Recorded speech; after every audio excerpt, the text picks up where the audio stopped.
นี่คือหลังถ้ำผู้ดันหลวงได้นี่ตอนนึงผู้ข้ากระถ่ายในถ้ำนะป่านนี้มาถ่ายหลังถ้ำแล้วนี่หลังถ้ำผู้ดันหลวงแล้วมองนี่มี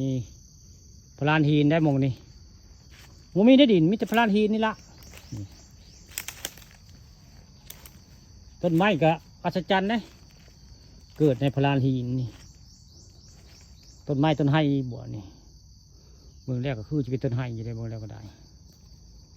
ห้องต้นยังเนี่ยจันทาบอกได้จังหวะ เมืองบุจักบุขาก็ได้บุชันทัดปันไดเรื่องต้นไม้ได้แต่ว่าต้นไม้นี่อัศจรรย์ได้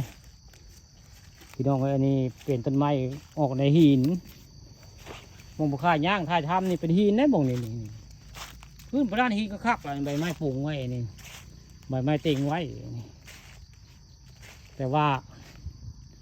เพิ่นมาเกิดในพลานหินนี่ได้นี่เป็นตะงึดอยู่ได้นี่ผู้ห้าพันก็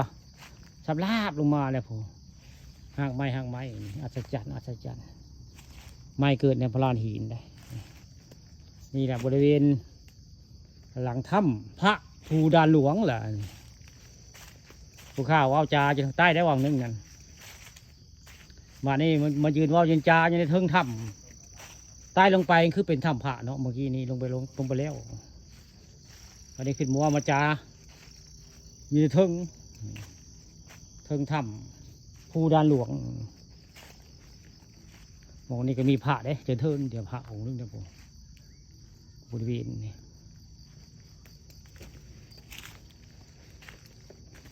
ผู้ข้าไปเกี่ยวกับหินได้ไปถ่ายเรื่องหินเกี่ยวกับหินกับถ้ำกับเหวไว้ง่ายเรื่องลี้ลับอันนี้กุฏิเพิ่นบ่มียังคูอยู่แล้วล้มแล้วกุฏิได้มองนี่มีกุฏิพระอยู่ได้มองนี่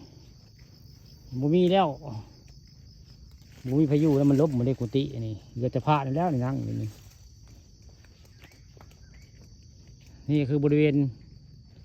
ภูด่านหลวงตะมองนี่เป็นด่านแบบนี้แล้วผมที่ทัดกับเป็นด่านแบบนี้ละมีแต่พลานหินมองนี่ต้นไม้นี่ก็เกิดในหินแตกอยู่ได้นี่หินในหินนี่เพิ่นนี่เป็นพลานหินว่างๆได้จะมีหลุมได้เทิงก็ได้หลุมมองนั้นหลุมมองนี้ได้เป็นหลุมของเทิงพวกนี่ละด่านหลวงภูด่านหลวงบ้านนาตาลตำบลนาตาลอำเภอเต่างอยแหละ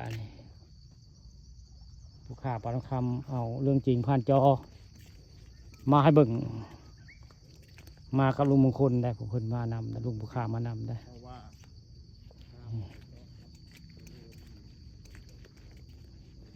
นี่แหละด่านภูด่า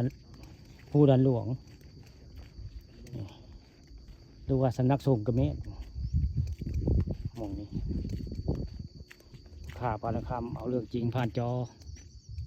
มาให้เบิ่งนี่แหละภูด่านหลวงไพวจักรถ้าเธอก็มีพระได้เจริญโป้มีพระได้เจริญหันมีวัดมีกุฏิของยาคูติกได้ยาคูติกพระอาจารย์ติ๊กเพิ่นได้มองนะ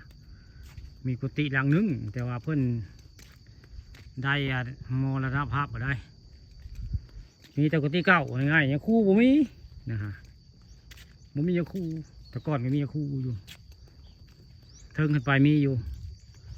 เทิงขึ้นไปมีท่านที่วัดได้อยู่ท่านอาจารย์ในวัดอยู่เทิงขึ้นไปพุ่นสถานที่พุทธสถานของเพิ่นอยู่หั่นแต่หั่นเป็นวัดเป็นกุฏิของยาคูติกอะไรพวกข้าคือสิปิดคลิปไว้พอสำนี้